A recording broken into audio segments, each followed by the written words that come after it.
What's going on, guys? It is the Phantom Michael, and today I am bringing you a brand new episode of the Phantom 5. On today's episode of Phantom 5, we're going to be talking about my top 5 favorite Dark-type Pokemon. If you guys are ready for today's episode, please leave a like and comment down below. Let me know what your favorite Dark-type Pokemon is, and with that, let's get started. Alright, number 5 belongs to Mighty Ina.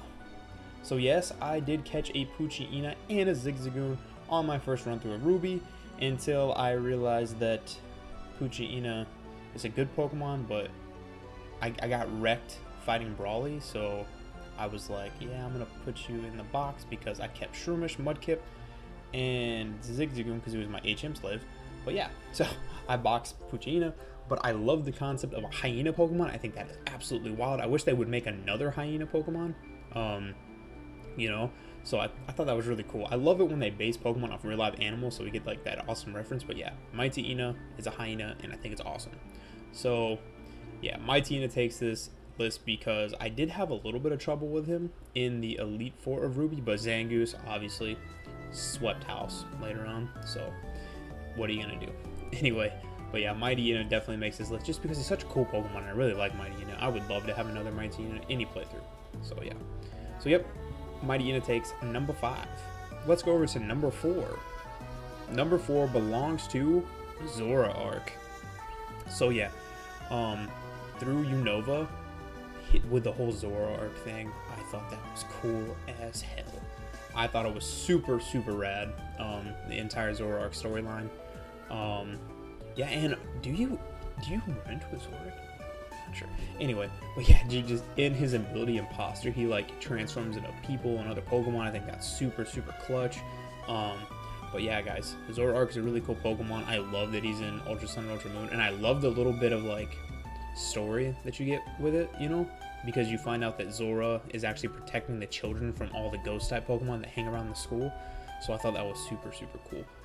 So yeah, Zora definitely takes number 4, and if I could have him in another playthrough, I would love it. I would love it.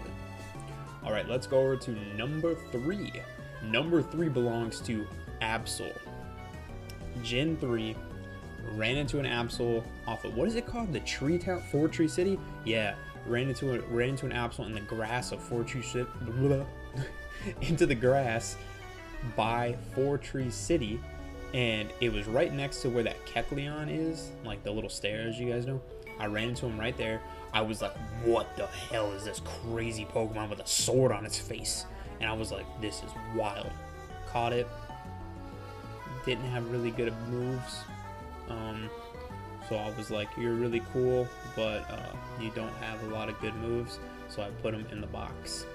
But yeah, later on I found some more love for him, obviously in Sinnoh, and of course, rocking out with one in Kalos. So yeah, with that Mega Absol, it grows freaking wings, man. Its sword gets bigger, grows wings. It definitely looks more like Yin Yangi. So I thought that was really cool. But yeah, a flying freaking Absol with wings like a Pegasus dog. I'm not sure. It looks awesome. I love Mega Absol. I love OG Absol. I would love another one to play through, so long as it's good. And Magic Bounce, dude, Magic Bounce Absol has screwed me over a few times. Not gonna lie. But yeah, Absol is definitely number 3. Absol is freaking awesome. Love it. All right, number 2 goes to Darkrai. All right, this is story time. This is story time right now. So when I was a kid and I had Diamond and Pearl, I felt like I was pretty good stuff, man, because Diamond and Pearl, you know, I beat the game before any of my friends did. I didn't have the best Pokemon. I needed help beating the Elite Four, of course, with that Alakazam. But my friend showed up to my house. He had the entire Pokedex complete. Now, this is the friend that I had just beat playing the game a couple days earlier. So I was like, how did you beat the game, get all the Pokemon on the Pokedex? What is going on, man? What is going on? And he was like, we bought this at Walmart. He showed me it was like a action replay. Actually, I still have that action replay, by the way, but it doesn't work. But anyway, yeah, he showed me an action replay, and basically he hacked the game. You could hack Pokemon, all kinds of stuff. I was like, dude, this is crazy. And as a kid, I didn't really, you know, I don't support. I mean, hacking. I don't really know, man, where I sit with hacking, to be honest. I don't use hacked mons for like if I'm planning on battling someone. But like I've definitely gotten a lot of hack mons through Wonder Trade, and I've used those hack mons to breed other Pokemon.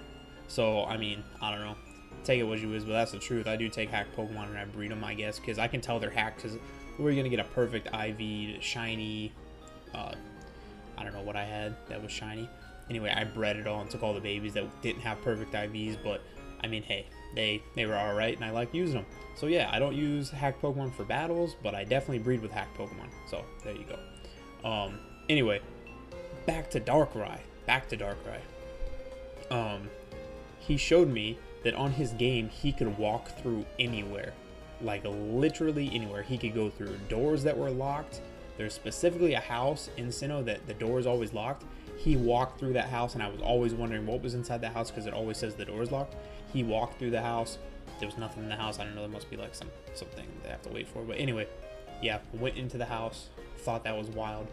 Then he walked straight up, went to this island, and ran into Cresselia. Caught Cresselia because he had 999 Master Balls. Caught Cresselia, left, got the Lunar Wing, woke up the boy that was asleep, and then he said, watch this. He walked all the way up again and cut right, and there was another island. Darkrai was on that island. He caught Darkrai, and I was like, dude. He said, yeah, I'm only showing you this. I did this before, but I just turned the game off because I wanted to show you. And I was freaking blown. He also took me to catch Shaman in the game too. I forgot about that. There's so much in Sinnoh, man. There's so much in Sinnoh post game. Oh my goodness, I keep forgetting how much there is. It makes me want to honestly get a freaking action replay, or not an action replay. Honestly, get a capture card and just play Diamond and Pearl. Just do a let's play of it, just because that game has so much. Like Sinnoh, honestly, for me, has way more depth than a lot of other games do. I just really enjoy the Sinnoh region. I really love that I'm doing a Diamond and Pearl Soul Link right now with DJ Spinda, because Sinnoh is one of my favorite regions. I'm gonna have to do a top like favorite regions and order list. So yeah, but yeah, Sinnoh is my favorite region. One of them. I can't say it's my favorite region, but yeah, just all that depth in there. And then he went and showed me how to catch Darkrai. I caught Darkrai in my game, and dude, puts Pokemon to sleep, eats their dreams. They can't sleep, and he's constantly taking life from it, and you can attack him again because of his abilities. Freaking Darkrai is cool. I loved him. In the movie, he was awesome. Darkrai is just one of those Pokemon, man. He reminds me of Slenderman or Jack Skeleton, one of the two. He is terrifying. He is cool. Love him so much. I would, dude, if I had a Darkrai in a playthrough, that would just be wild. Did DJ Spinna get a Darkrai in a playthrough with me? I can't remember. But anyway, yeah, Darkrai is. I always thought, you know what I always did too as a child? I thought Darkrai was also a part of the Reggies.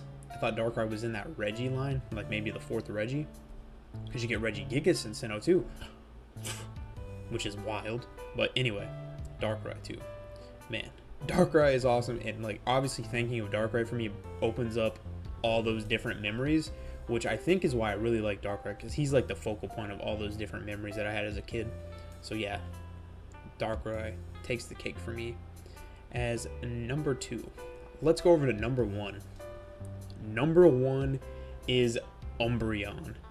Let me tell you, Sinnoh again, back to Sinnoh, got an Umbreon. I was blown away because I didn't get an Umbreon in Red, I didn't get an Umbreon in Gold, I didn't get an Umbreon in Ruby. I got an Umbreon in Sinnoh because of the Night Dark cycle on the DS. Got an Umbreon. That was epic. That was cool. When I first got an Umbreon, I didn't even expect it to evolve. I knew what Umbreon was. I never could get one, but I got one, and I was blown the heck back. Umbreon is such a cool Pokemon. It has such high defense, special defense. I have one in my draft league. I drafted him up really quick. He is awesome. He is beautiful. I love him so much. His shiny is cool. There's so much about Umbreon that I like so much. I have him in that UU team that I told you about that I actually run with. If you guys watched my top 5 favorite poison type Pokemon, Umbreon is on the same team as one of my top 5 picks, so I'm sure you guys can guess. But anyway, yeah, Umbreon takes the cake for me as being my number 1 favorite dark type Pokemon. Nothing's gonna change that. So yeah, Alright, you guys. If you guys enjoyed this episode of the Phantom 5, please leave a like, comment down below. Let me know what your favorite dark type Pokemon is. And with that, I've been the Phantom Michael. I'm going to get the heck out of here. I'll see you guys in the next one.